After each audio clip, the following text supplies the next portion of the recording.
Hello guys, welcome to the channel. आज हम political process in India मतलब जो बीपीएससी 104 है उसके सारे यूनिट एक ही वीडियो में करने वाले हैं। इसके 14 यूनिट है और हम सारे यूनिट करने वाले हैं कुछ एक ही वीडियो में, वन शॉट होगा ये। तो फर्स्ट हम शुरू करते हैं। और आप लोगों ने बोला था कि नोट्स लाओ, तो मैंने ये नोट्स टाइप वीडियो मतलब बनाऊंगी ये, और आप बोलना कि बुक से ही पढ़ाना अच्छा हो रहा है या इससे पढ़ाना अच्छा हो रहा है। तो हम स्टार्ट करते हैं। यूनिट 1 है political parties, party system and democracy. तो first of all political parties होता क्या है? पॉलिटिकल पार्टीज मतलब एक group of people with similar ideas and goal that work together to achieve political power. मतलब कुछ पीपुल लोग जिनका सिमिलर आइडिया होगा, सिमिलर गोल्स होगा, वो लोग ग्रुप होंगे और एक साथ काम करेंगे पॉलिटिकल पावर अचीव करने के लिए, वो होगा पॉलिटिकल पार्टीज। जैसे एग्जांपल हमारे पॉलिटिकल पार्टीज वगैरह इंडिया में जो हैं, बीजेपी, कांग्रेस, आम आदमी पार्टी, ये वगैरह, जिनके डिफरेंट आइडियोलॉजीज होते हैं, डिफरेंट गोल्स होते हैं, और वो सारे लोग मिल के एक साथ पावर पाने के लिए काम करते हैं। पॉलिटिकल पार्टीज वगैरह के लीडर्स होते हैं, फॉलोअर्स होते हैं, कुछ पॉलिसी वगैरह, कुछ प्रोग्राम वगैरह, ये सब कुछ ये लोग लाते हैं। पार्टी सिस्टम वगैरह हमारे इंडिया पे है, जैसे कि सिंगल पार्टी सिस्टम जिसमें वन पार्टी डोमिनेंट होती है, फिर टू पार्टी सिस्टम जिसमें टू पार्टीज कॉम्पीट करती हैं एक दूसरे के साथ, फिर मल्टी पार्टी सिस्टम जिसमें बहुत ज़्यादा पार्टीज वगैरह होती हैं जो लोग कॉम्पीट करती हैं पावर के लिए। मतलब वन पार्टी सिस्टम कहाँ पे है? चाइना पे है। फिर टू पार्टी सिस्टम जैसे अमेरिका पे हो गया, वहाँ पे टू पार्टी सिस्टम चलता है। और मल्टी पार्टी सिस्टम कहाँ पे चलता है? हमारे इंडिया पे मल्टी पार्टी सिस्टम चलता है, क्योंकि यहाँ पे बहुत सारे पार्टीज वगैरह है, बीजेपी, कांग्रेस, एसपी, बीएसपी, ये वगैरह सब कुछ बहुत ज़्यादा पार्टीज वगैरह हैं। फिर evolution of party system in India, मतलब पार्टी सिस्टम कैसे कैसे बदलते गए इंडिया पे। पहले क्या हुआ? वन पार्टी डोमिनेंस थी जो कि था कांग्रेस, जो 1950 से लेकर 1960 तक हमारे गवर्नमेंट पे डोमिनेट करती थी। जवाहरलाल नेहरू जी थे, फिर आए इंदिरा गांधी जी जो कि लीड कर रहे थे कांग्रेस पार्टी को, और उन्होंने बहुत ज़्यादा सिग्निफिकेंट रोल निभाई है हमारे इंडियन पॉलिटिक्स पे।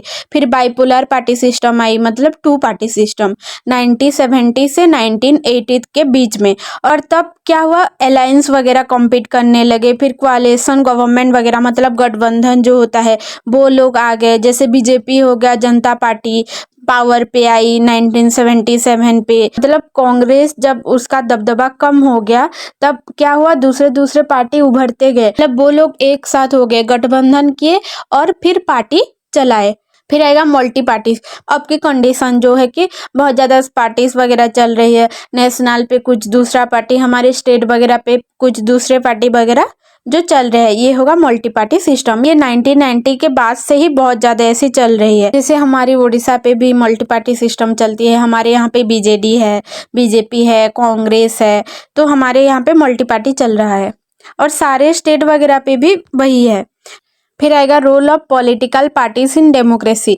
तो बेसिकली 1 2 3 4 जो ये वगैरह जो पॉइंट है, इसमें ये है कि पीपुल ही रिप्रेजेंट करते हैं पॉलिटिकल पार्टीज के मेंबर वगैरह को। जैसे सीएम हो गए, पीएम हो गए, आपके एमएलए एमपी जो भी है, आपके लोकल पे सरपंच हो गए, मेयर वगैरह जो भी हो गए, उनको पीपुल ही वोट करके जितवाती है। तो उनका काम ये होता है कि वो उनके इशू वगैरह को सुने, उनका क्या प्रॉब्लम है, उनका क्या नीड है, उनकी क्या ज़रूरत है, ये सब कुछ वो देखेगी, उनके इंटरेस्ट को वो रिप्रेजेंट करेगी, क्योंकि उनको हमने ही वोट देके हमारे बिहाफ पे काम करने के लिए रखा है। यूनिट 2 है political parties in India. India पे ना 2 टाइप की पार्टी चलती है, नेशनल पार्टी और स्टेट पार्टीज। तो नेशनल पार्टीज वगैरह क्या क्या थे? जैसे कि इंडियन नेशनल कांग्रेस, जिसका फाउंडेशन हुआ था 1885 पे, और इसमें क्या था कि dominant role in India political for several decades. सिर्फ कांग्रेस ही इंडिया पे रूल कर रही थी। उसके बाद आया बीजेपी, जो कि भारतीय जनता पार्टी है, ये भी एक नेशनल पार्टीज है, और ये भी बहुत सारे स्टेट वगैरह पे अभी भी चल रहा है। फिर आया बहुजन समाज पार्टी, बीएसपी, ये भी एक नेशनल पार्टी है जो कि उत्तर प्रदेश की थी, और ये रिप्रेजेंट कर रही थी कि मार्जिनल कम्युनिटी वगैरह कैसे आगे आए, कैसे स्ट्रांग हो, मतलब जो डिसएडवांटेज ग्रुप वगैरह हैं, ये इनको आगे लेने के लिए काम करती है बीएसपी। ये भी 1984 पे फाउंडेशन हुआ था। फिर उसके बाद आया 1925 पे CPI, communist party of India, ये भी एक नेशनल पार्टी है और ये वेस्ट बंगाल, केरला, त्रिपुरा पे है।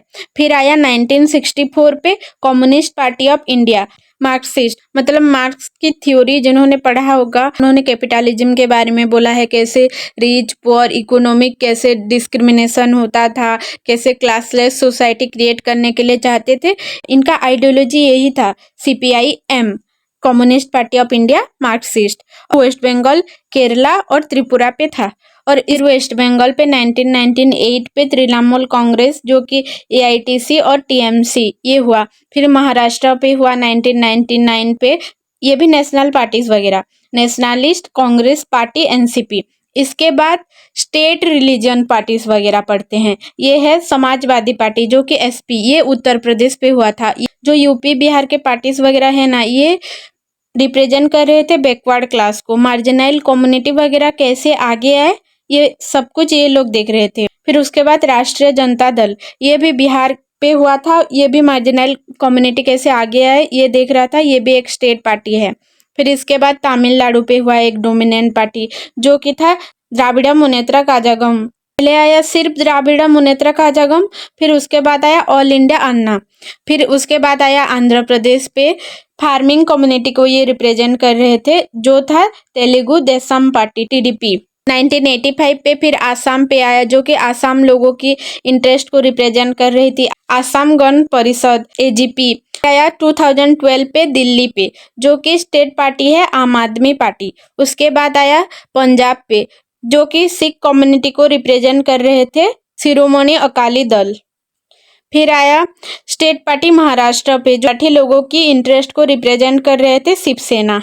ये था हमारा जो पार्टीज वगैरह, नेशनल पार्टी हो गया, स्टेट पार्टी हो गया। आप ये स्क्रीनशॉट लेके अच्छे से पढ़ सकते हो। फिर हम यूनिट 3 पे चलते हैं। Unit 3, party system in India, types of party system, one party system, two party system, multi party system वगैरह आए। वन पार्टी सिस्टम क्या था, जो कि कांग्रेस जो डोमिनेट कर रहा था इंडिया पे, और पूरे वर्ल्ड वाइड देखोगे तो कम्युनिस्ट पार्टी चल रहा है चाइना पे, जो कि सिर्फ एक ही पार्टी है उनके यहाँ पे, जो कि रूल करता है वहाँ पे, कोई ऑपोजिशन वगैरह कुछ भी नहीं है। फिर two party system, two party system कहाँ पे, यूनाइटेड स्टेट वगैरह पे है, उन लोगों के पास republic party, democratic party, two types के पार्टी होते हैं और वो दोनों ही डोमिनेट करते हैं। एक अगर रूल करेगा तो दूसरा ओपोजिशन होगा। Multi party system, multi party system हमारे इंडिया पे चलता है, जहाँ पे कि पावर के लिए कॉम्पीट करते हैं बहुत लोग, गठबंधन वगैरह चलता है यहाँ पे, जैसे बीजेपी हो गया, कांग्रेस हो गया, एसपी हो गया, शिवसेना हो गया, बहुत सारे नेशनल पार्टी, स्टेट पार्टी, बहुत सब कुछ चलते हैं। फिर different phases of party system in India, मतलब पहले कैसे कांग्रेस डोमिनेंस थी, कांग्रेस ही चला रही थी सब कुछ 1950 से लेके 1960 तक, जवाहरलाल नेहरू जी, इंदिरा गांधी जी, ये मैंने अभी अभी ही सब कुछ बताया है यूनिट 1 पे। फिर उसके बाद कांग्रेस पार्टी सिस्टम का थोड़ा दबदबा कमा तो बीजेपी आया, जनता पार्टी आया 1977 पे। 1967 से लेके 1989 तक ये जो नॉन कांग्रेस पार्टीज वगैरह चले। उसके बाद क्या हुआ, राइज ऑफ कोअलिशन पॉलिटिक्स, मतलब गठबंधन वगैरह 1919 से चलते रहे। उसमें क्या हुआ, मतलब बीजेपी ने लीड किया था एनडीए गवर्नमेंट को 1999 पे, फिर 2004 पे कांग्रेस लीड किया था यूपीए को, ये गठबंधन का एग्जाम्पल है। फिर limitation of Indian party system, इसमें क्या हो रहा है, लैक ऑफ इंटरनल डेमोक्रेसी, मतलब एक पार्टी होगा जिसमें इंटरनल डेमोक्रेसी पे लैक होगा, सिर्फ एक ही लीडर होगा या एक ही ग्रुप होगा जो कि डोमिनेट कर रहा है। पुल ऐसे ले सकते हैं कि कोई सिंगल फैमिली हो गया, लीडर हो गया, जो कि सिर्फ कंट्रोल कर रहे हैं अपने पार्टी पे। कांग्रेस हो गया जिसका फैमिली, सिर्फ एक ही फैमिली है जो कि डोमिनेट कर रही है कांग्रेस को। फिर पर्सनालिटी बेस्ड पार्टी, मतलब आजकल ऐसे हो रहा है कि जो पार्टीज वगैरह बने थे तो उनका आइडियोलॉजी कुछ दूसरा था, उनका पॉलिसी वगैरह कुछ दूसरा था, वो आजकल ये सब कुछ भूल गए हैं और सिर्फ एक ही लीडर को लेके ही फॉलो अप कर रहे हैं, मतलब एक ही लीडर को सब कुछ मान रहे हैं और इसीलिए वो पार्टी चल रहा है। जैसे कि शिवसेना हो गया, डीएमके हो गया, उनका आइडियोलॉजी कुछ और था और आजकल सिर्फ एक ही लीडर को लेके ये पार्टीज वगैरह चल रही है। और ये सब कुछ मैं नहीं बोल रही हूँ, ये सब कुछ बुक में लिखा है, तो कोई ऑफेंड मत हो जाना कि हमारे पार्टी को ऐसे क्यों बोल रही हो। जैसे कि शिवसेना का आइडियोलॉजी ये था कि वो कैसे हिंदू नेशनलिज्म बनाए, उस पर एम्फासाइज करे। डीएमके का आइडियोलॉजी ये था कि वो फोकस करेगा social justice, anti caste movement वगैरह, या जो रीजनल आइडेंटिटी उनका स्टेट कैसे पाए, उसका मोटिव या आइडियोलॉजी वो था। Nexus between parties, criminal and cooperate sector. Parties वगैरह पे ऐसे एलिगेशन है कि वो लोग करप्टेड हैं, कुछ पॉलिटिशियन का बैकग्राउंड क्रिमिनल है, ये भी पार्टी सिस्टम का एक लिमिटेशन है। फिर है unit 4, caste, class, gender and tribe. इसका ब्लॉक है डिटरमाइन ऑफ वोटिंग बिहेवियर। तो वोटिंग बिहेवियर कैसे कास्ट पे, क्लास पे, जेंडर पे और ट्राइब पे होता है, ये हम पढ़ेंगे। तो वोटिंग बिहेवियर पहले क्या होता है? वोटिंग बिहेवियर मतलब जो फैक्टर वगैरह इन्फ्लुएंस करते हैं पीपुल को वोटिंग डिसीजन पे, जैसे फैक्टर्स वगैरह, ये सब कुछ कास्ट, क्लास, जेंडर, ट्राइब, ये होता है। तो हम इसमें कैसे हमारे वोटिंग बिहेवियर को डिटरमाइन कर सकते हैं?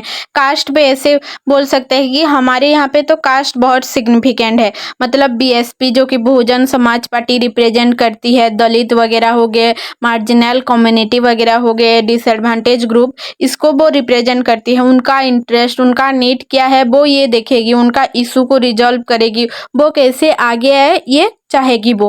क्लास पे फिर क्या होगा कि हमारे यहाँ पे जैसे इकोनॉमिक इशू वगैरह चल रहे हैं, एम्प्लॉयमेंट पे हो गया, प्राइस राइज पे हो गया, लैंड रिफॉर्म्स वगैरह पे हो गया। जो कांग्रेस पार्टी का पहले इंटेंशन ये था कि गरीबी हटाओ, मतलब रिमूव पॉवर्टी, ये एक स्लोगन था 1970 पे, जो कि पुअर वोटर को अट्रैक्ट कर रहा था वोटिंग करने के लिए कांग्रेस पार्टी को।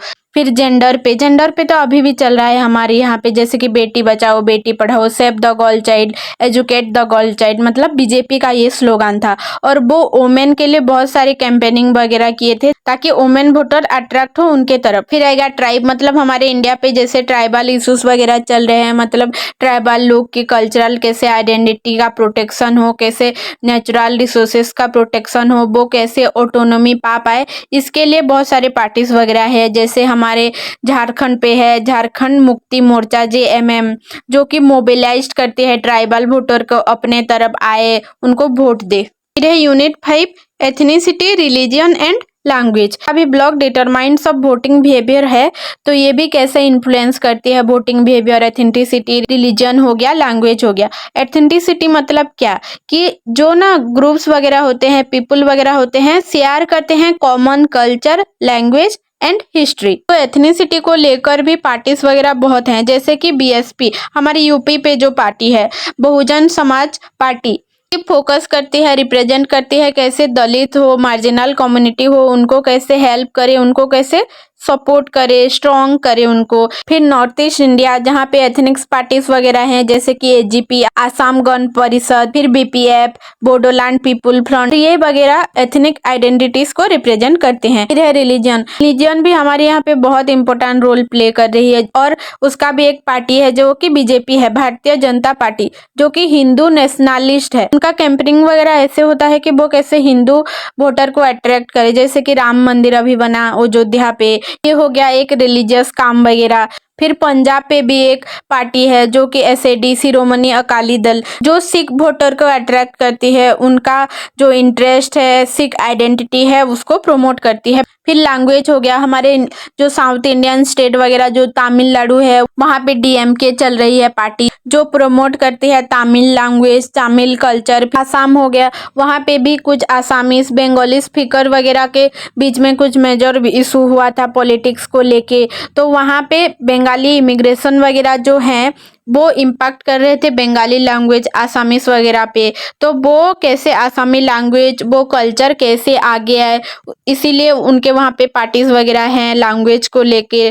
फिर तमिलनाडु पे भी ऐसा हुआ था इशू हिंदू और तमिल लैंग्वेज को लेके, तो इसलिए डीएमके पार्टी ने वो प्रमोट किया था। पंजाब पे भी वोटिंग बिहेवियर बहुत इम्पैक्ट होता है लैंग्वेज को लेके, क्योंकि वो लोग पंजाबी लैंग्वेज को ज़्यादा प्रमोट करना चाहते हैं। एसएडी पार्टी था, वो सिख लोगों की इंटरेस्ट हो गया, सिख लोगों का नीड्स क्या है, कैसे उनका लैंग्वेज आगे जाए, उसके लिए वो पार्टी वहाँ पे काम कर रही है। फिर unit 6 autonomy movement. Autonomy movement मतलब इंडिया के कुछ रीजन वगैरह ऐसे हैं जहाँ पे लोग चाहते हैं कि नहीं हमारे पास ज़्यादा कंट्रोल हो, हम कैसे इकोनॉमिकली, सोशियली, कल्चरली, पॉलिटिकली कैसे हम स्ट्रांग हो सके, हमारे पास ज़्यादा पावर आ सके, इसीलिए वो लोग ऑटोनॉमी मूवमेंट वगैरह करे थे। जैसे कि हमारे कॉन्स्टिट्यूशनल प्रोहिबिजन पे है, मतलब हमारे कॉन्स्टिट्यूशन पे भी है, हमारे 6 शेड्यूल पे है कि आसाम हो गया, मेघालय हो गया, त्रिपुरा हो गया, मिजोरम हो गया, उनके पास ऑटोनोमस पावर है कि वो क्रिएट कर सकते हैं डिफरेंट डिस्ट्रिक्ट, रिलीजन या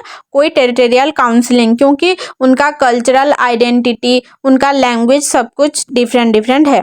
फिर आर्टिकल 371 पे है कि आप स्पेशल प्रोहिबिजन दे सकते हो, नागालैंड हो गया, आसाम हो गया, मणिपुर, सिक्किम, मिजोरम, अरुणाचल प्रदेश, क्योंकि उनका यूनिक कल्चरल है, उनका ट्रेडिशन, उनका परफॉर्मेंस सब कुछ अलग अलग होता है। ये लोग क्यों एक ऑटोनॉमी मूवमेंट चाहते थे? क्योंकि ये सोचते थे कि उनके वहाँ पे जो मतलब आसामी लोग हो गया या मिजोरम, नागालैंड के लोग ये सोचते थे कि नहीं हमें नेग्लेक्ट किया जा रहा है, हमारे साथ डिस्क्रिमिनेशन कर रहा है, स्टेट हो गया, सेंट्रल गवर्नमेंट हो गया, हमारा इकोनॉमिक, हमारे कल्चरल का एक्सप्लोटेशन हो रहा है, हमारे पास लैक ऑफ रिप्रेजेंटेशन है, हमारा कल्चर डूब रहा है। इसीलिए वो चाह रहे थे कि नहीं हमारे पास कैसे ऑटोनॉमी आए, कैसे हम दूसरे स्टेट क्रिएट कर सके, ये वो लोग सोचते थे। ऑटोनॉमी मूवमेंट्स वगैरह स्टूडेंट लोगों ने स्टार्ट किया, मिडिल क्लास इंडिविजुअल लोगों ने स्टार्ट किया, मतलब लीड किया था इन लोगों ने, सिविल सोसाइटी ऑर्गेनाइजेशन वगैरह ने लीड किया था और पॉलिटिकल पार्टीज वगैरह ने भी लीड किया था। तो फर्स्ट आते हैं मेघालय ऑटोनॉमी मूवमेंट। तो इसमें क्या हुआ था कि ये लोग सोच रहे थे कि आसाम गवर्नमेंट जो है ये ना उनको नेग्लेक्ट कर रही है, उनको डिस्क्रिमिनेट कर रही है। तो ये चाहते थे कि हमारा खुद का एक ऑटोनॉमी स्टेट हो, क्योंकि वो उनका खुद का कल्चरल हो गया, खुद का अफेयर्स हो गया, वो खुद ही प्रिजर्व करके रखना चाहते थे। तो इसके लिए फर्स्ट उनके वहाँ पे एंग्लो खासी वॉर्स हुआ था 1829 से 1833। उसमें खासी लीडर थे यू टायरट सिंह सियामी, लड़े थे ब्रिटिश रूल के साथ और उन्होंने ही एक पाथ क्रिएट की कि दूसरे जो फ्यूचर जनरेशन है वो भी अपने राइट्स के लिए खुद ही लड़े। फिर स्टेटहुड मूवमेंट्स वगैरह भी हुआ मिड 20वीं सेंचुरी वगैरह पे, और फिर फाइनली 1972 पे मेघालय सेपरेट हो गया आसाम से। मेघालय सेपरेट तो हो गया आसाम से, बट जो माइलेंस ग्रुप वगैरह जो कि वायलेंस कर रहे थे वो चाहते थे ऑटोनॉमी प्रोटेक्शन हो उनका, कैसे इंडिजिनियस पॉपुलेशन वगैरह जैसे ग्रुप थे कि HALC, MALL, फिर HNLC, ये वगैरह ग्रुप्स थे जो कि खासी पीपुल का इंटरेस्ट को सेफगार्ड करने के लिए चाह रहे थे और वायलेंस वगैरह बहुत कुछ किया। तो लास्ट में गवर्नमेंट रेस्पॉन्ड किया और एक पीस एकॉर्ड्स किया, जिसमें कि 2024 पे NVC रिबेल ग्रुप था जो कि साइन किया ये पीस एकॉर्ड को और एग्री किया कि डिस्बैंड विद इन 3 मंथ के बीच में ये लोग रिड्यूस करेंगे वायलेंस को और प्रोटेक्ट करेंगे डेवलपमेंट। फिर बोडो मूवमेंट, ये भी ना आसामी पीपुल लोगों ने ही किया था। ये भी चाहते थे कि उनका कैसे कल्चर, लैंग्वेज, ट्रेडिशन सेव होकर रहे। इन्होंने जो नागालैंड क्रिएट हुआ था 1963 पे, इसको देख के इंस्पायर हुए थे और बोले थे कि नहीं हमें बोडोलैंड भी चाहिए। और ये बोडोलैंड मूवमेंट को PTCA, plan tribal counselling of Assam, और जो स्टूडेंट यूनियन था उनके वहाँ पे ऑल बोडो स्टूडेंट यूनियन, ये लोगों ने इसको लीड किया था। गवर्नमेंट ने भी इसको रेस्पॉन्स किया था और 3 सिग्निफिकेंट एकॉर्ड साइन हुए थे, जो था 1993 एकॉर्ड्स, जिसमें था कि created the Bodoland autonomous counselling. फिर 2003 पे एक एकॉर्ड एस्टैब्लिश हुआ जो था BTC, बोडोलैंड टेरिटोरियल काउंसिलिंग। फिर ये 2003 का एकॉर्ड को रिप्लेस किया गया था 2020 पे और BTAD लाया गया था, जिसमें increasing autonomy and financial aid था। मतलब ज़्यादा पावर उनको चाहिए था, ज़्यादा वो खुद का काम खुद करना चाहते थे और फाइनेंशियली उनको कैसे स्टेबल होना था, ये सब कुछ उसमें था। बोडोलैंड मूवमेंट एंड उल्फा, मतलब उल्फा ना एक माइलिटेंट ग्रुप था जो कि सेपरेट कंट्री चाहता था आसाम से। माइलिटेंट ग्रुप मतलब जो कि वायलेंस वगैरह करते हैं, आपको डरा के धमका के आपसे काम करवाएंगे ये वगैरह। फिर उल्फा लोगों क्या करते थे कि उनका डिमांड था सेपरेट कंट्री हो बोडोस लोगों का। दूसरा, ये लोग वायलेंस हो गया, एक्सटॉर्शन हो गया, किडनैपिंग हो गया, ये सब कुछ उनका गोल था पीपुल लोगों से। बिजनेसमैन जो थे उन लोगों से मनी छीन के लाते थे और ये लोग ये बोल रहे थे कि आसाम को ना ट्रीट अनफेयरली किया जा रहा है इंडियन गवर्नमेंट से। तो इनका जब वायलेंस बढ़ गया तब गवर्नमेंट ने रेस्पॉन्स किया था, मिलिट्री ऑपरेशन शुरू किया था जो था ऑपरेशन बजरंग। फिर उसके बाद किया था ऑपरेशन राइनो और इसमें टारगेट किया गया था उल्फा मेंबर्स लोगों को। फिर आया कार्बिस एंड दिमासा, ये लोग भी वही चाहते थे कि उनका कैसे दूसरा स्टेट हो, उनके पास कैसे ज़्यादा पावर है। इनके पास ना कुछ पावर था, जैसे कि 26 सीट था ऑटोनोमस काउंसिलिंग पे। इनका एक ऑटोनोमस स्टेट डिमांड कमेटी था जो कि डिमांड कर रहा था state with in A state, और ये भी सिमिलर हो गया बोडोस की तरह। तो ये आसाम एकॉर्ड्स के साथ लिंक कर दिया गया था 1985 पे। और जो नागालैंड मिजोरम ये तो सेपरेट हो गए। 1963 पे नागालैंड सेपरेट हुआ, 1987 पे मिजोरम सेपरेट हुआ। कार्बिस दिमासा इनका बात नहीं सुना गया और उनको ज़्यादा ऑटोनॉमी दे दिया गया और ज़्यादा फाइनेंशियल एड्स वगैरह रिप्रेजेंट्स ये सब कुछ दे दिया गया, बट उनका सेपरेट स्टेट नहीं हुआ। फिर है यूनिट 7 इंसर्जेंसी। इंसर्जेंसी मतलब क्या होता है, ये एक इंस्टीट्यूशन या ऑर्गेनाइज वगैरह होते हैं जो कि गवर्नमेंट के अगेंस्ट पे बोलते हैं और उनका कुछ ना डिमांड्स वगैरह होते हैं जो गवर्नमेंट को बोलते हैं फुलफिल करने के लिए। और इसमें इन्वॉल्व होते हैं जैसे नॉन स्टेट एक्टर वगैरह जो कि फाइट करते हैं गवर्नमेंट के अगेंस्ट, एस्टैब्लिश करना चाहते हैं एक political change. Types of insurgency India पे क्या क्या थे, जैसे कि ट्राइबल और इथनो नेशनलिस्ट वगैरह थे कि नॉर्थ ईस्ट पे चलते थे। नागालैंड हो गया, मिजोरम हो गया, मणिपुर हो गया। रिलीजियस माइनॉरिटी वगैरह थे जम्मू कश्मीर वगैरह पे। आइडियोलॉजिस्ट वगैरह थे जो कि झारखंड, आंध्र प्रदेश, महाराष्ट्र, उड़ीसा पे थे।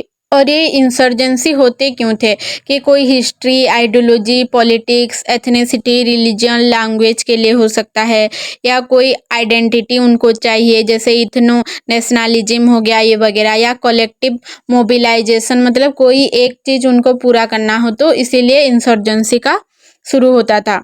तो जैसे इंसर्जेंसी हुआ था जम्मू कश्मीर पे, ये लोग ना बहुत दुखी थे कि उनको लग रहा था कि सेंट्रल गवर्नमेंट इसको इग्नोर कर रही है, मिसट्रीट कर रही है। तो जम्मू कश्मीर पे इंसर्जेंसी शुरू हुआ था और ये स्टार्ट हुआ था जब शेख अब्दुल्ला नाम के एक पर्सन ने एग्रीमेंट साइन किया था गवर्नमेंट के साथ 1974 पे। इनका डिमांड था सेल्फ डिटर्मिनेशन।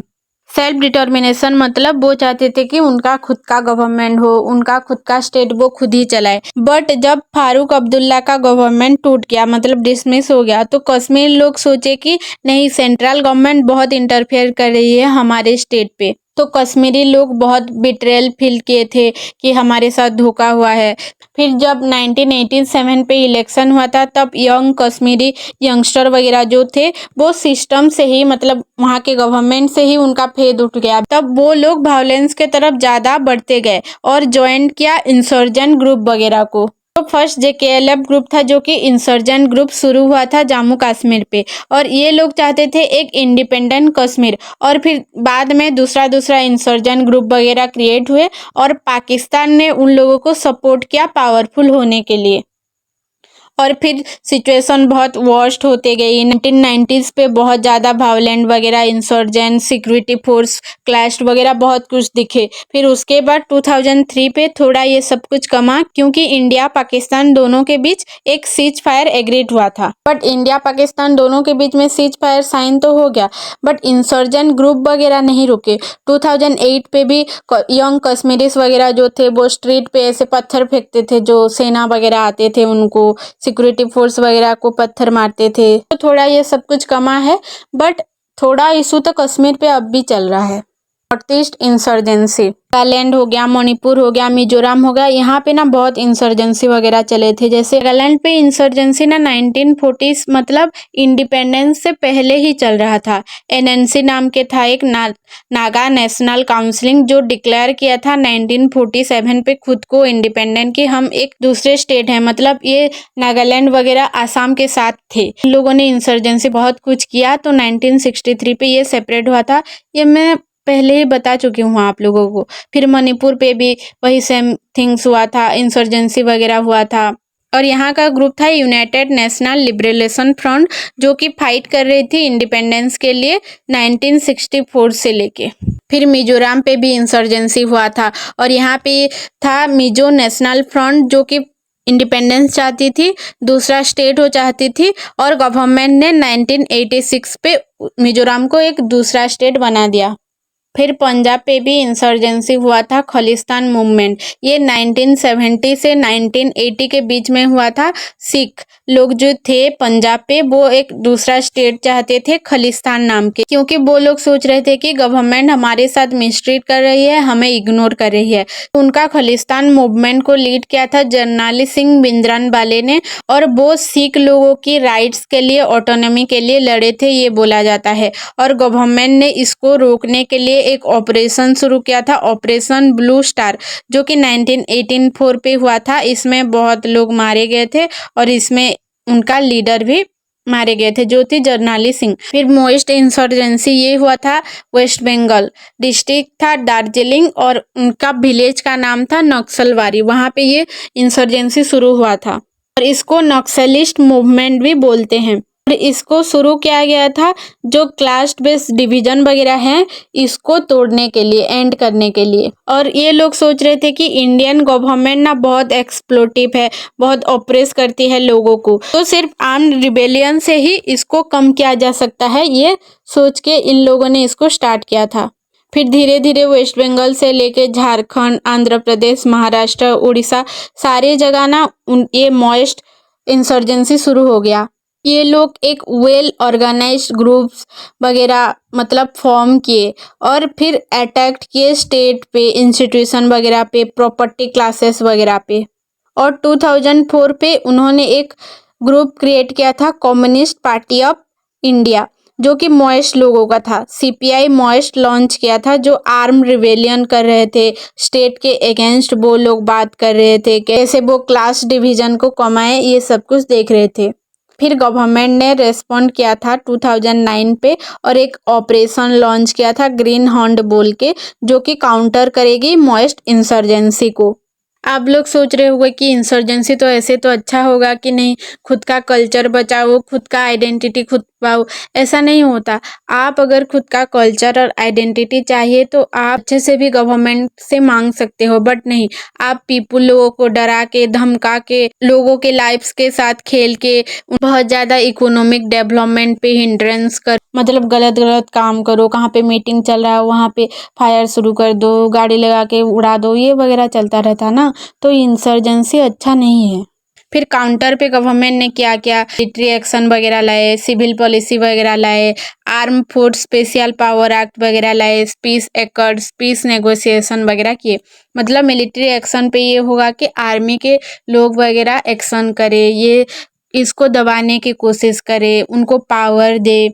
फिर सिविल पॉलिसी मतलब उनके वहाँ पे अगर इंफ्रास्ट्रक्चर अच्छा नहीं है, पानी अच्छा नहीं है, खाने के लिए अच्छा नहीं है, तो वो सब कुछ उनको प्रोवाइड किया जाए, एजुकेशन प्रोवाइड किया जाए।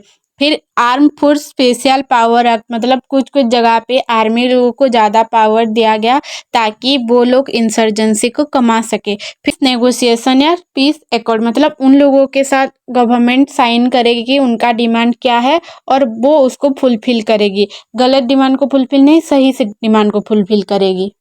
फिर आया unit 8 movement for separate statehood, constitution पे ही है, आर्टिकल 3, जिसमें है कि आप एक न्यू स्टेट क्रिएट कर सकते हो और प्रेसिडेंट के पास पावर होता है न्यू स्टेट क्रिएट करने का, स्टेट लेजिस्लेचर वगैरह को देखने का। जो सेपरेट स्टेटहुड मूवमेंट वगैरह चले थे, क्यों चले थे कि क्योंकि उनका लैंग्वेज डिफरेंट है, कल्चर डिफरेंट है, custom, religion, historical background, level of development वगैरह डिफरेंट डिफरेंट है, तो वो सेपरेट होना चाहते थे ताकि उनके पास खुद का ऑटोनॉमी हो और वो खुद का लैंग्वेज हो गया, कल्चर हो गया, या कोई डेवलपमेंट उनके वहाँ पे अच्छा नहीं हुआ, वो सब कुछ कर पाए अच्छे से। फिर आता है लिंग्विस्टिक ऑर्गेनाइजेशन ऑफ स्टेट, मतलब 1950 के टाइम पे इंडिया पे लैंग्वेज कल्चरल कैसे रिकॉग्नाइज्ड हो, ये पीपल चाहते थे। तो आंध्र पे जो तेलुगु स्पीकिंग पीपल वगैरह थे वो एक सेपरेट स्टेट आंध्र प्रदेश चाहते थे। तो वहाँ पे पोटी श्रीरामलू बोल के एक ब्रेव मैन थे जो कि लीड किए थे और फास्ट किए थे। फास्ट मतलब खाना पीना सब कुछ छोड़ दिए थे, सिर्फ आंध्र प्रदेश स्टेट हो बोल के। और फिर उनका सेक्रीफाइस वर्क किया था और 1953 पे आंध्र प्रदेश हो गया था एक सेपरेट स्टेट। गवर्नमेंट ने एक अपॉइंटमेंट भी दी थी, एक कमीशन क्रिएट किया था जो कि रिकॉग्नाइज करेगी स्टेट बेस्ड लैंग्वेज वगैरह क्या क्या है क्या क्या नहीं। और न्यू स्टेट फॉर्मेशन वगैरह 1956 से 1960 के बीच में लैंग्वेज बेस पे बहुत हुए थे। जैसे पंजाब पे हुआ था, वो लोग उनकी पंजाबी लैंग्वेज को लेके किए थे। हरियाणा पे हुआ था, हिमाचल प्रदेश, ये सब कुछ 1966 पे हुआ था लैंग्वेज बेस्ड सेपरेट स्टेट। और फिर पंजाब को सेपरेट करने के लिए तारा सिंह जी और फतेह सिंह जी ने लीड किया था। नॉर्थ ईस्ट इंडिया, ये मैंने बहुत बार बोल दिया है, मणिपुर के बारे में, मेघालय के बारे में, नागालैंड के बारे में, ये सब कुछ जो आसाम से सेपरेट हुए थे। तो यहाँ पे ना हिल स्टेट मूवमेंट चली थी। गारो, खासी, जयंतिया, ये लोग ना एक कम्युनिटी थे जो कि डिमांड कर रहे थे सेपरेट ऑटोनॉमी, सेपरेट स्टेट के कुछ लीडर वगैरह थे, William Sangma, W A Sangma, B B Lyngdoh, ये वगैरह। और मेघालय सेपरेट हो गया 1972 पे नाम से और क्रिएट हुआ एक सेपरेट स्टेट। फिर नागालैंड पे भी हुआ था, ये नागालैंड सेपरेट हुआ 1963 पे। और यहाँ पे मूवमेंट हुआ था आसामी लैंग्वेज को लेके इन 1960। असम एस्कॉर्ट ने 1985 पे इवेलुएट किया था दो यूनियन टेरिटोरीज, जो था अरुणाचल प्रदेश और मिजोरम। और पूर्वांचल प्रदेश का मूवमेंट भी हुआ था, मतलब वो चाहते थे कि वाली डोमिनेंट एरियाज वगैरह जो हैं वहाँ पे एक पूर्वांचल प्रदेश हो। बोडोलैंड मूवमेंट भी हुआ था, वो चाहते थे बोडो पीपुल उनका खुद का दूसरा स्टेट हो। कार्बी एंगल ऑटोनॉमी वगैरह भी हुआ था, वो भी चाहते थे कि उनको उनका खुद का डिमांड्स मिले, खुद का राइट्स मिले, और वो भी एक सेपरेट स्टेट बनाना चाहते थे। ये लोग क्यों ये सेपरेट ऑटोनॉमी चाहते थे? उनका कल्चरल को कैसे वो प्रिजर्व करके रखे, लिंग्विस्टिक आइडेंटिटी कैसे उनको मिले, वो कैसे पॉलिटिकल रिप्रेजेंटेशन ज़्यादा पा सके, उनका इंक्रीज हो पॉलिटिकल रिप्रेजेंटेशन, इकोनॉमिक डेवलपमेंट वहाँ पे कैसे अच्छा हो, उनके जगह पे नेचुरल रिसोर्सेज पर कैसे वो लोग कंट्रोल पा पाए, इसीलिए वो लोग ऑटोनॉमी चाहते थे।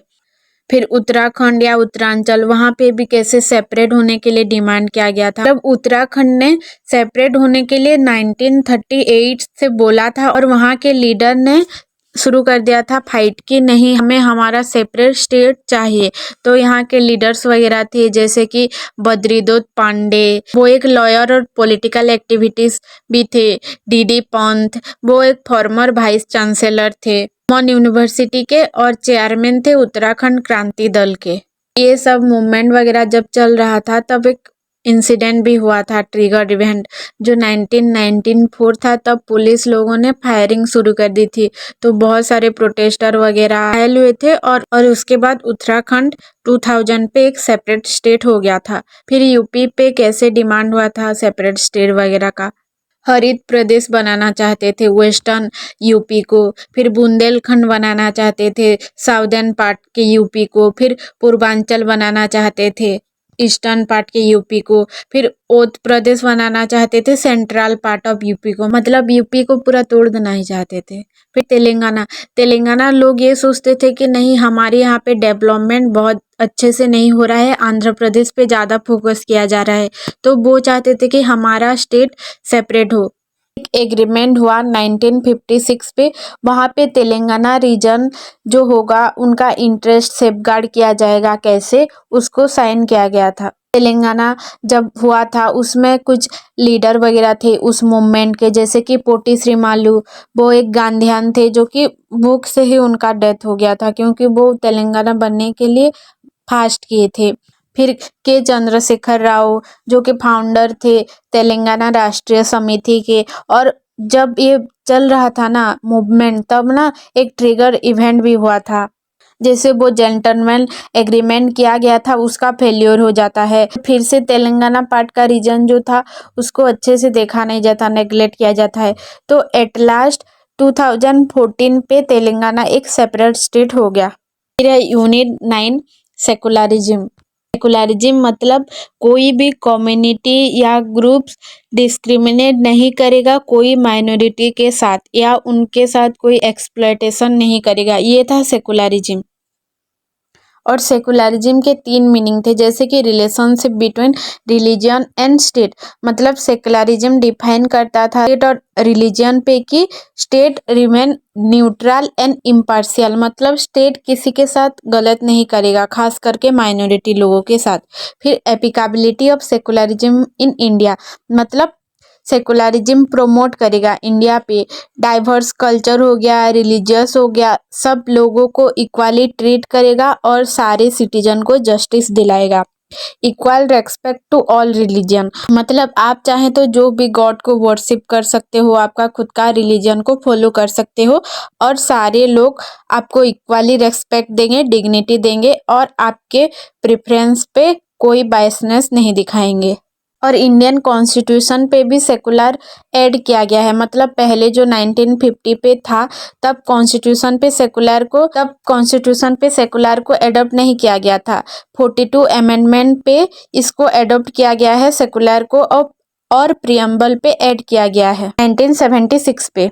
जब इस अमेंडमेंट को ऐड किया गया था तब सुप्रीम कोर्ट ने भी बोला था कि सेकुलरिज्म हमारे इंडियन कॉन्स्टिट्यूशन का एक बेसिक फीचर है और ये बहुत एसेंशियल है हमारे कंट्री पे डेमोक्रेटिक को बरकरार रखने के लिए। सेकुलरिज्म पे बहुत लोगों के व्यूज वगैरह थे, जैसे राजीव भार्गव, उनका ये बिलीव था कि सेकुलरिज्म लिंक्ड है डेमोक्रेटिक वैल्यूज के साथ, जैसे ट्रूथ हो गया, कंपैशन हो गया, इक्वालिटी हो गया। ये प्रोमोट कर रहा है क्रिटिकल रीजनिंग को, ये प्रोटेक्ट कर रहा है इंडिविजुअल राइट को। फिर डी स्मिथ, उनका था कि सेकुलर स्टेट ना न्यूट्रल होना चाहिए, ऐसा नहीं कि इंटरफेयर करे रिलीजियस मैटर वगैरह पे, वो सारे लोगों को इक्वल ट्रीट करे और प्रोटेक्ट करे सारे सिटीजन लोगों को। फिर अखिल बिलग्रामी, उनका था कि सेकुलरिज्म जरूरी है क्योंकि अगर सेकुलरिज्म नहीं होगा तो थ्रेट हो सकता है मेजोरिटेरियन वालों का, कि वो लोग माइनॉरिटीज वगैरह जो है उनको प्रिवेंट करेंगे, डोमिनेंस करके रखेंगे। तो सेकुलरिज्म प्रोमोट कर रहा है डाइवर्सिटी, इंक्लूसिविटी, तो ये जरूरी है। तो कुछ लोग तो ऐसे ही सपोर्ट करेंगे, तो कुछ लोग उसके अगेंस्ट भी जाएंगे। तो कुछ लोग क्रिटिक्स वगैरह थे जो कि बोल रहे थे कि सेकुलरिज्म एक वेस्टर्न कॉन्सेप्ट है, मतलब बाहर से लिया गया है और ये इंडिया पे फिट नहीं होगा। और कुछ लोग ये बोल रहे थे कि इंडिया पे एक यूनिक फॉर्म ऑफ सेकुलरिज्म आना चाहिए जिसमें सारे रिलीजन को रेस्पेक्ट किया जाए। सेकुलरिज्म पे कुछ चैलेंजेस वगैरह भी थे, जैसे कि एक्सटर्नल फैक्टर, मतलब ब्रेकडाउन ऑफ कांग्रेस जब ब्रेकडाउन हो गया, उसका दबदबा थोड़ा कम हो गया, तब ना पॉलिटिकली बहुत चेंजेस वगैरह आए। फिर मूवमेंट वगैरह भी बहुत आए जहाँ पे कि ग्रुप लोगों ने डिमांडिंग किया इंडिपेंडेंस का। इंटरनल फैक्टर वगैरह भी थे, जैसे कि one group trying to dominate other, या state relation with different religion being question, difficulty in promoting equality and justice. मतलब इंटरनल फैक्टर पे ये होगा कि एक ग्रुप, अगर एक पॉलिटिकल पार्टी अगर डोमिनेंट हो गया तो सेकुलरिज्म पे इफेक्ट पड़ सकता है, या कोई स्टेट का रिलेशन किसी स्टेट के रिलीजन के साथ कैसा है ये भी क्वेश्चन हो सकता है। मतलब कोई स्टेट पे ज़्यादा हिंदू होंगे, कोई स्टेट पे ज़्यादा मुस्लिम होंगे, कोई स्टेट पे ज़्यादा क्रिश्चियन होंगे, तो ये भी डिफरेंट करता है। सिख लोग भी पंजाब पे जैसे हैं ज़्यादा, ये भी डिफरेंट करता है। फिर difficulty in promoting equality and justice, equality और जस्टिस पे प्रोमोट करना थोड़ा डिफिकल्ट है, ये सब कुछ इंटरनल फैक्टर पे आएगा। फिर है यूनिट 10 है कम्युनलिज्म। कम्युनलिज्म मतलब क्या होता है, ये ना एक आइडियोलॉजी होता है जो कि सिर्फ एक ही कम्युनिटी का रिलीजन हो गया, उनका जो लैंग्वेज हो गया, उनका कल्चर हो गया, सिर्फ उस पे ही फोकस करता है। और इस कम्युनलिज्म का ओरिजिन कहाँ से हुआ? कॉलोनियल रूल चल रहा था, मतलब जब ब्रिटिश लोग इंडिया पे रूल कर रहे थे तब उन्होंने प्रोमोट किया था रिलीजियस डिवीजन को, सेपरेट इलेक्टोरेट वगैरह को। उन लोगों ने हाईलाइट किया था difference among people based on religion, caste and language, मतलब ये लोग ही शुरू किए थे, हिंदू मुस्लिम वगैरह। कम्युनलिज्म एंड द स्टेट, और स्टेट को न्यूट्रल रहना चाहिए और फोकस करना चाहिए कैसे इक्वालिटी वो प्रोवाइड करे, ना कि डिफरेंट या डिस्क्रिमिनेशन वगैरह करे। कम्युनलिज्म एंड मीडिया का क्या रोल होता है कम्युनलिज्म पे? मतलब मीडिया बहुत जल्दी स्प्रेड करती है, कम्युनल आइडियोलॉजी हो गया, आइडियाज हो गया। बहुत ट्रेडिशनल मीडिया होगा जो कि न्यूज़पेपर, मैगजीन, टीवी चैनल वगैरह, और आजकल के न्यू मीडिया जो है social media, WhatsApp, Facebook, Twitter, ये भी कम्युनलिज्म को स्प्रेड करने में बहुत ही जिम्मेदार है। जैसे फेक न्यूज़ वगैरह, रिमर वगैरह, ये भी बहुत रैपिडली सोशल मीडिया पे फैलती है और वायलेंस वगैरह को ये कॉज करती है, क्रिएट करती है। कम्युनलिज्म और कम्युनल वायलेंस पे क्या रिलेशनशिप है? मतलब कम्युनलिज्म लीड कर सकता है कम्युनल वायलेंस पे, मतलब कोई सेक्शन हो गया, सोसाइटी हो गया, जैसे कि पॉलिटिकल लीडर वगैरह हो गया या कम्युनिटी लीडर हो गया, जो कि सारे लोगों को एक तरफ करेंगे, उनको भड़काएंगे, कम्युनल लाइन पे उनको लेंगे, तो उसमें वायलेंस क्रिएट हो सकता है। लीडर वगैरह यहाँ पे बहुत ज़्यादा कन्वर्ट करते हैं लोगों को, तो उनको कम करना चाहिए वायलेंस वगैरह को। फिर है unit 11 caste organisation and political formation. Caste मतलब हेरिडिटरी एंडोगेमस ग्रुप, जिसका कि कॉमन नेम होगा, traditional occupation, culture, social status वगैरह सब कुछ सेम होंगे। हमारे इंडिया पे वर्ण सिस्टम चलता था, जो कि 4 टाइप का था। 4 हायरार्किकल रैंक वगैरह थे, जैसे ब्राह्मण, क्षत्रिय, वैश्य, शूद्र, ये सब कुछ थे। और ये कास्ट सिस्टम को चेंज करने के लिए कि बहुत लोग बहुत कुछ बोले हैं, अम्बेडकर जी जैसे हो गए। और धीरे धीरे जब सोशियो रिलीजियस मूवमेंट वगैरह हुए, अर्बनाइजेशन वगैरह हुआ, इंडस्ट्रियलाइजेशन हुआ, या जब एजुकेशन लोगों के पास पहुंच पाई, तब कास्ट सिस्टम चेंज होने लगा। बट अभी भी कहीं कहीं जगह हमारी सोसाइटी पे कास्ट सिस्टम चल ही रही है। फिर कास्ट बेस्ड ऑर्गेनाइजेशन हुआ, जिसमें कास्ट एसोसिएशन वगैरह थे कि इशू वगैरह लाते थे सामने कि कास्ट का सोशल, इकोनॉमिकल, पॉलिटिकल इंटरेस्ट वगैरह क्या है। फिर कास्ट फेडरेशन वगैरह हुए, जो कि अलायंस करे सेवरल कास्ट एसोसिएशन, एक साथ काम करें और उनका नीड क्या है ये देखें। फिर रोल ऑफ कास्ट एसोसिएशन वगैरह, ये लोग क्या करते थे कि डेमोक्रेटिक रोल प्ले करते थे, जो कि एम्पायर करते थे कास्ट वगैरह को, मतलब कास्ट सिस्टम के लोगों को, और उनको प्रोवाइड करते थे प्लेटफॉर्म वगैरह, आर्टिकुलेट इंटरेस्ट वगैरह उनका क्या है ये सब बोलते थे। फिर कास्ट ऑर्गेनाइजेशन वगैरह कुछ इशू वगैरह रेस्ट किए थे, जैसे कि डिग्निटी एंड सेल्फ रेस्पेक्ट, मतलब सारे लोगों को डिग्निटी मिले, सेल्फ रेस्पेक्ट मिले, ह्यूमन राइट्स, रिडिस्ट्रीब्यूटिव जस्टिस वगैरह मिल जाए उनको। मतलब जो कास्ट सिस्टम चल रहा था, जो वर्ण सिस्टम हमारे इंडिया पे था, ब्राह्मण, क्षत्रिय, वैश्य, शूद्र, तो शूद्र लोग और उनके नीचे भी अनटचेबल लोग वगैरह थे, उनको बहुत ही एक्सप्लॉइट किया जाता था। सिर्फ अपर कास्ट के लोग वगैरह जो थे उनको सारी प्रायोरिटी दिया जाता था। तो वो लोग जब ऑपरेस हुए, तो ये इशू वगैरह वो लोग आगे लाए, कास्ट ऑर्गेनाइजेशन वगैरह जो थे, कि उनके पास खुद का डिग्निटी नहीं था, सेल्फ रेस्पेक्ट नहीं था, उनके पास उनका खुद का ह्यूमन राइट तक भी नहीं था। ना वो अच्छा खाना खा सकेंगे, ना अच्छा पहन सकेंगे, ना एजुकेशन पा पाएंगे, ना वो पानी तक पी पाएंगे। उनके साथ बहुत ही गलत होता था। तो ये सब कुछ ऑर्गेनाइजेशन वगैरह चाहते थे कि उनको सब कुछ मिल सके, उनको रिजर्वेशन मिले, उनको रिप्रेजेंटेशन मिले। रिजर्वेशन जैसे पब्लिक इंस्टीट्यूशन वगैरह चलता था, वहाँ पे रिजर्वेशन मिल सके उन लोगों को, रिप्रेजेंटेशन मिले उनको, गवर्नमेंट जॉब वगैरह, मतलब वो लोग ऑफिसर वगैरह बन पाए या कोई पॉलिटिकल लीडर वगैरह बन पाए, उनको इसमें सब कुछ मिलना चाहिए। ये इशू वो लोग रेज किए थे। फिर इसमें कुछ इंटरनल प्रॉब्लम वगैरह भी था, मतलब कास्ट कास्ट पे भी इंटरनल डिस्प्यूट वगैरह होता था ना, तो वो चाहते थे कि नहीं, प्रमोट करे सोशली कल्चरली एक्टिविटी वगैरह, जिसमें इंटरनल प्रॉब्लम वगैरह भी सॉल्व हो जाए। फिर कास्ट फॉर्मेशन, मतलब ये कास्ट फॉर्मेशन जो है, मतलब ये लोग एक ग्रुप वगैरह थे जो कि अलायंस क्रिएट किए थे, और डिफरेंट कास्ट वगैरह सब लोग एक साथ आए थे, कम टुगेदर हुए थे, और वो लोग परस्यू किए थे सारे लोगों के सेकुलर इंटरेस्ट को, जैसे कि जगर, आर्यस, जाट, गुजर्स, राजपूत, ये वगैरह थे। फिर BAMCEF, backward and minority class employees federation वगैरह, इस कास्ट फेडरेशन को वो लोग फॉर्मेशन किए थे। और caste formation electoral, non electoral, political पे भी बहुत इन्फ्लुएंस किए थे। जैसे कि इलेक्टोरल पॉलिटिकल पे ये हुआ था कि कास्ट प्रोफाइल, मतलब अगर किसी कास्ट का लोग वहाँ पे ज़्यादा होंगे, तो उसी कास्ट का कोई रिप्रेजेंटेटिव अगर खड़ा होगा तो ज़्यादा उनको वोट मिल सकती है, तो उन लोगों को टिकट ज़्यादा मिलती थी। सपोर्ट बेसिस, मतलब कुछ पॉलिटिकल पार्टी ऐसे थे कि वो एक कास्ट को लेके ज़्यादा उनको सपोर्ट करते थे, ताकि उनका एक स्ट्रॉन्ग बेस वहाँ पे बन पाए। एम्पावरमेंट करते थे वो लोग कि मार्जिनल कम्युनिटी वगैरह हो गया, सेक्शन वगैरह हो गया, वो लोग कैसे स्ट्रॉन्ग हो सके, एम्पायर हो सके। फिर कास्ट का रोल कैसे नॉन इलेक्टोरल पॉलिटिक्स वगैरह पे थे, मतलब नॉन इलेक्टोरल पॉलिटिक्स पे ये लोग ऑर्गेनाइजेशन वगैरह जो थे, वो लोग क्या करते थे, वो प्रोवाइड करते थे सर्विस वगैरह या सपोर्ट करते थे मेंबर वगैरह को। लोग ऐसे ट्रस्ट क्रिएट करते थे और वहाँ पे प्रोवाइड करते थे। स्कॉलरशिप हो गया, कोई स्कूल चलाना, कॉलेज चलाना, ये सब कुछ सारे लोगों को ऑफर करते थे। और ये लोग प्रोमोट करते थे एनुअल गैदरिंग हो गया, गेट टुगेदर हो गया और एक्टिविटी, कास्ट इंटीग्रेशन वगैरह जो थे। फिर है यूनिट 12, कास्ट एंड पॉलिटिक्स।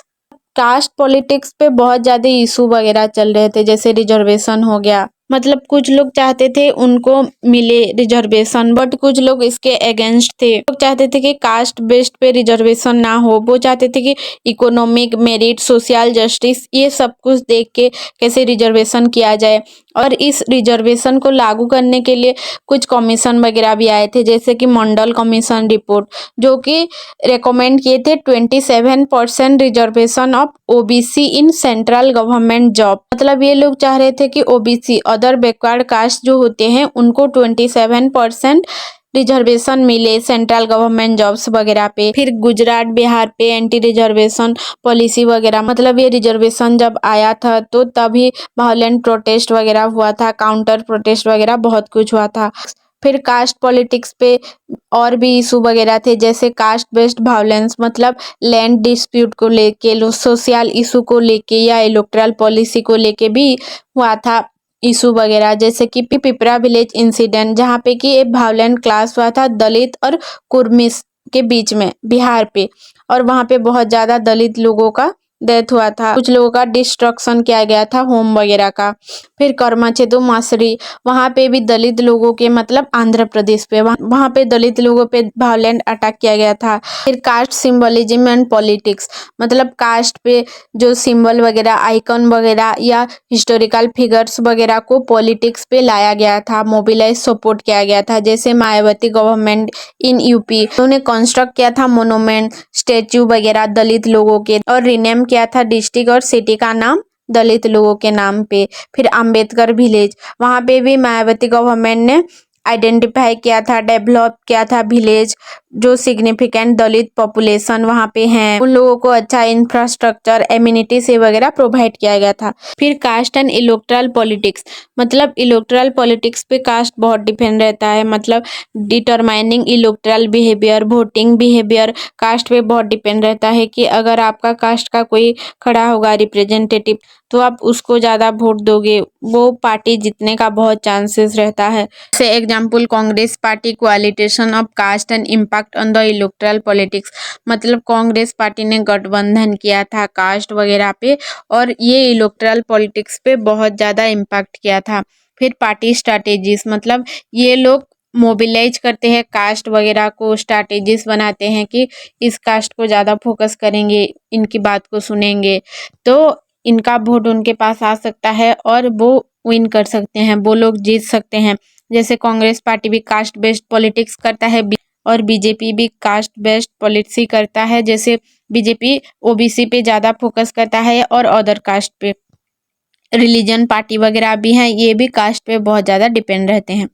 फिर यूनिट 13, रिजर्वेशन। रिजर्वेशन मतलब क्या होता है कि फिक्स रहता है कुछ पोर्शन ऑफ पोजीशन एम्प्लॉयमेंट पे, या कोई रिप्रेजेंटेटिव बॉडी पे, या एजुकेशनल इंस्टीट्यूट वगैरह पे, वीकर सेक्शन के लिए, जो कि पहले टाइम पे बहुत डिस्क्रिमिनेट हुए थे, उन लोगों के साथ बहुत गलत हुआ था, एक्सप्लॉइट हुए थे, तो उन लोगों के लिए रिजर्वेशन किया जाता है। और इसका पर्पज क्या है कि हेल्प कर सके वही मार्जिनल सोसाइटी वगैरह लोगों को, और प्रोमोट करता है सोशल जस्टिस को।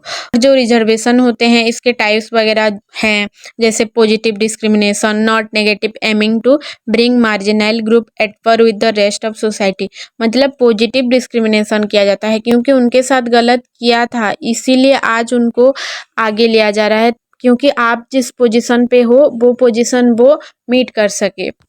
फिर कॉन्स्टिट्यूशनल प्रोहिबिजन, मतलब हमारे कॉन्स्टिट्यूशन पे भी स्पेशल प्रोहिबिजन वगैरह हैं, जिसमें सोशली एजुकेशनली बैकवर्ड क्लास वगैरह को स्पेशल प्रोहिबिजन, रिजर्वेशन, ये सब कुछ प्रोवाइड किया जाता है। और कॉन्स्टिट्यूशन असेंबली पे इस पे डिबेट भी हुआ था, कुछ लोग इसके सपोर्ट पे थे, कुछ लोग इसके ओपोस्ट पे थे। सपोर्ट लोग बोल रहे थे कि नहीं, बैकवर्ड क्लास आगे जाएगी, हिस्टोरिकल इनजस्टिस जो उनके साथ हुआ है ये सही हो सकता है, प्रोमोट करो सोशल जस्टिस, इक्वालिटी। बट ओपोस्ट लोग ये बोल रहे थे कि नहीं ये गलत है, आप लोग को मेरिट बेस्ड पे देखना चाहिए, किसके पास कितना पोटेंशियल है ये देख के आप रिजर्वेशन प्रोवाइड करो, ना कि पास्ट पे क्या हुआ था ये देख के।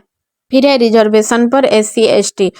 तो पूना पैक्ट बोल के गांधी जी और अंबेडकर जी के बीच में 1932 पे साइन हुआ था कि लेजिस्लेटिव बॉडीज वगैरह पे SC लोगों के लिए रिजर्व सीट रखा जाए। एम्प्लॉयमेंट के लिए, एजुकेशन के लिए, मतलब 22.5% अवेलेबल सीट रिजर्व हो उन लोगों के लिए, बैकवर्ड क्लास लोगों के लिए, जो SC लोगों के लिए 15%, ST लोगों के लिए 7.5%, सेंट्रल गवर्नमेंट जॉब वगैरह जो होंगे, एजुकेशन पे भी उनके लिए रिजर्व सीट रखा जाए, ये था उसमें पूना पैक्ट पे। फिर है हिस्ट्री ऑफ OBC रिजर्वेशन, मतलब कॉलोनियल पीरियड जब चल रहा था तब एक हंटर कमीशन आया था 1880 पे, जो कि रेकमेंड कर रहा था सोशली बैकवर्ड क्लास लोगों को रिजर्वेशन देना चाहिए। आया महाराज साहू जी रिजर्वेशन 1902 पे, वहाँ पे इंट्रोड्यूस किया गया था 15% रिजर्वेशन बैकवर्ड क्लास लोगों के लिए, जो कि कोल्हापुर के थे।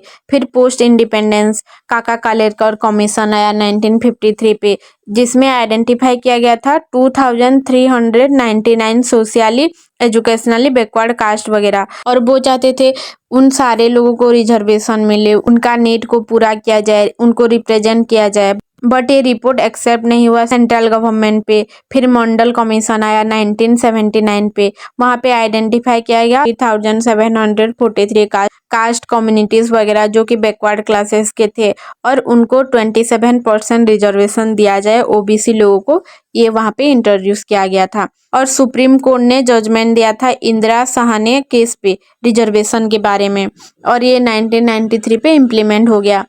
फिर reservation for OBC in state, मतलब साउथ इंडियन स्टेट वगैरह पे रिजर्वेशन पे ज़्यादा फोकस किया गया था, नॉर्थ इंडियन स्टेट पे इतना ज़्यादा नहीं किया गया था। फिर कर्पूरी ठाकुर फार्मूला आया, जहाँ पे कि OBC का भी सब डिवीजन किया गया, और Kota for MBC and EBC, मतलब ये इंश्योर कर रहे थे कि फेयर रिप्रेजेंटेशन हो सारे मार्जिनाइल ग्रुप को, BC के भी क्यों ना हो। फिर रिजर्वेशन फॉर वुमेन, मतलब 72 और 73rd कॉन्स्टिट्यूशनल अमेंडमेंट 1992 पे, वहाँ पे प्रोवाइड किया गया था वुमेन लोगों को 33% रिजर्वेशन, जो कि लोकल सेल्फ गवर्नमेंट से ही स्टार्ट होता है। फिर डिमांड फॉर फर्दर रिजर्वेशन, मतलब वो लोग को पार्लियामेंट पे, स्टेट लेजिस्लेटिव पे ज़्यादा रिप्रेजेंटेशन के लिए एनहांस किया जाए, ये सब कुछ बोला गया था। फिर reservation for EWS economically weaker section 2019 पे इसको इंट्रोड्यूस किया गया सेंट्रल गवर्नमेंट इंस्टीट्यूशन के तहत, और इसमें एलिजिबिलिटी ये था कि आपका फैमिली इनकम 8 लाख से कम होना चाहिए। ये एम करता है कि प्रोवाइड करे अपॉर्चुनिटी इकोनॉमिकली डिसएडवांटेज सेक्शन वगैरह जो है उनको रिजर्वेशन मिले, और इसमें कोटा है 10% रिजर्वेशन, सेंट्रल गवर्नमेंट ने ये दिया है अपॉर्चुनिटी EWS कैंडिडेट को एजुकेशन और एम्प्लॉयमेंट सेक्टर पे। फिर आया यूनिट 14 डेवलपमेंट। डेवलपमेंट मतलब क्या होता है कि ऑल एक्सपेक्ट पे, ह्यूमन बीइंग पे, सोसाइटी पे हो गया, कल्चरली हो गया, सोशली, पॉलिटिकली, इकोनॉमिकली, कैसे उनका डेवलपमेंट हो, ये डेवलपमेंट पे जाएगा। थ्योरीज ऑफ डेवलपमेंट वगैरह भी है। मॉडर्नाइजेशन थ्योरी मतलब ये है कि डेवलपमेंट का व्यू क्या है, मतलब कैसे ट्रांसफॉर्मेशन हो रहा है ट्रेडिशनल टू मॉडर्न सोसाइटी पे। इसमें कुछ पॉलिटिशियन लोगों का थॉट्स वगैरह भी है, जैसे डेविड एस्टन, गैब्रियल ए आलमंड, टेलकॉट पर्सोना। फिर इकोनॉमिक डेवलपमेंट मतलब कैसे इकोनॉमिकली ग्रोथ हो रहा है, ग्रोथ का डिस्ट्रीब्यूशन हो रहा है, वेलफेयर हो रहा है, और स्टेट कैसे स्टेट लेड डेवलपमेंट से मार्केट ड्रिवन अप्रोचेस पे कन्वर्ट हो रही है, ये जाएगा इकोनॉमिक डेवलपमेंट पे। फिर होगा affirmative action welfarism development. Affirmative action मतलब कोई पॉलिसी जिसमें जो कि इनिशिएट करेगा state to promote welfare development of marginal community, और इंक्लूड करेगा रिजर्वेशन और पॉवर्टी एलिवेशन प्रोग्राम वगैरह। मतलब इसमें पॉलिसी स्कीम प्रोग्राम वगैरह होगा, जिसमें आपका बेसिक नीड वगैरह जैसे स्कूल हो गया, कॉलेजेस हो गया, आपको इलेक्ट्रिक सप्लाई, वाटर सप्लाई या हॉस्पिटल, मतलब बेसिक सर्विस वगैरह आपको कैसे मिले, आपका कैसा डेवलपमेंट हो इकोनॉमिकली, या पॉवर्टी जो है उसको कैसे मिटाया जाए, ये सब कुछ एफर्मेटिव एक्शन पे आएगा। फिर कॉन्स्टिट्यूशनल प्रोहिबिजन मतलब एजुकेशनल कल्चरल सेफगार्ड वगैरह किया जाए। आर्टिकल 46 शेड्यूल B&VI इसमें था एजुकेशनल एंड कल्चरल सेफगार्ड के बारे में। फिर सोशल सेफगार्ड इसमें है article 70 abolition of untouchability. Untouchability मतलब हमारे जो कास्ट सिस्टम चल रहा था इंडिया पे, वर्ण वगैरह, जो शूद्र ब्राह्मण जो शूद्र वगैरह थे मतलब लोअर कास्ट, फिर अनटचेबल लोग, उनको टच ही नहीं करते थे। अपर कास्ट के लोग वगैरह ब्राह्मण हो गए, क्षत्रिय हो गए, तो इसको मिटाना चाहते थे, अबोलिशन ऑफ अनटचेबिलिटी। फिर article 24 prohibition of child labour को रोकना चाहते थे। फिर economic safeguard special prohibition for tribals मतलब ट्राइबल लोगों के लिए कुछ सेपरेट स्पेशल प्रोहिबिजन वगैरह है, आर्टिकल 399। फिर पॉलिटिकल सेफगार्ड मतलब लेजिस्लेटिव बॉडीज वगैरह पे या पॉलिटिक्स पे रिजर्वेशन किया जाएगा SC ST लोगों के लिए और वुमेन लोगों के लिए। फिर डेवलपमेंट थ्रू वेलफेयर स्कीम, जैसे वेलफेयर स्कीम वगैरह आए थे, नेहरूवियन मॉडल, जिसमें ये था कि स्टेट लीड कर रहा है डेवलपमेंट, जॉइंट पार्टिसिपेशन हो रहा था स्टेट और प्राइवेट सेक्टर दोनों के बीच में, और ये लोग फोकस कर रहे थे इक्विटी और सोशल जस्टिस। इक्विटी और इक्वालिटी डिफरेंट डिफरेंट होता है। इक्विटी मतलब जिसको जरूरत है उसको वो दो, इक्वालिटी मतलब सारे लोगों को सेम ही ट्रीट करो। फिर होगा लिबरलाइजेशन एंड रिफॉर्म मतलब स्टेट शिफ्ट कर रहा था कि स्टेट का ज़्यादा कंट्रोल अपने स्टेट पे नहीं होगा या अपने मार्केट पे नहीं होगा, वो प्राइवेटाइजेशन पे शिफ्ट हो रहा था, मार्केट ड्रिवन अप्रोचेस वगैरह वो ला रहा था। फिर वेलफेयर स्कीम वगैरह भी आया, जिसमें था कि world largest anti poverty programme वगैरह, जिसमें प्रोवाइड किया जा रहा था 100 days of wage labour to rural area, मतलब रूरल एरिया के जो पुअर लोग होंगे उनको प्रोवाइड किया जाएगा लेबर 100 डेज के लिए, ताकि पॉवर्टी को कम किया जा सके। फिर अदर स्कीम वगैरह भी आए, जिसमें food for work programme, Jan Dhan scheme, Ambedkar village programme, ये सब कुछ आए। और इसमें चैलेंजेस वगैरह भी थे डेवलपमेंट पे, जैसे कि corruption and lack of transparency मतलब करप्शन हो रहा था और ट्रांसपेरेंसी मेंटेन नहीं हो रहा था, मिसमैनेजमेंट ऑफ फंड्स वगैरह, lack of awareness, nexus between corrupt bureaucrats and intermediaries. मतलब डेमोक्रेटिक कंट्री हमारे इंडिया जैसा है, यहाँ पे हमने वोट दिया है और इलेक्टेड किया है CM PM MLA MP जो भी हो गए, तो वो आपके पास ट्रांसपेरेंसी मेंटेन करेंगे। मतलब अगर स्कूल बनाना है तो स्कूल पे कितना पैसा गया, कितना पैसा आया, कितना पैसा पे स्कूल बना, ये सब कुछ आपको जरूर वो बताएंगे ही बताएंगे। तो ये लोग क्या कर रहे हैं, मिसमैनेजमेंट कर रहे हैं फंड का, लैक ऑफ अवेयरनेस हो रहा है या करप्शन वगैरह सब कुछ कर रहे हैं। Declining role of state, increasing role of market forces, privatisation of critical social sector like health and education, मतलब स्टेट का रोल बहुत ज़्यादा डिक्लाइन हो रहा है। ऐसे कि स्कूल हो गया, कॉलेजेस हो गया या हॉस्पिटल वगैरह, यहाँ पे भी प्राइवेटाइजेशन बहुत ज़्यादा दिखाई दे रहा है, तो ये भी एक डेवलपमेंट पे चैलेंजेस है।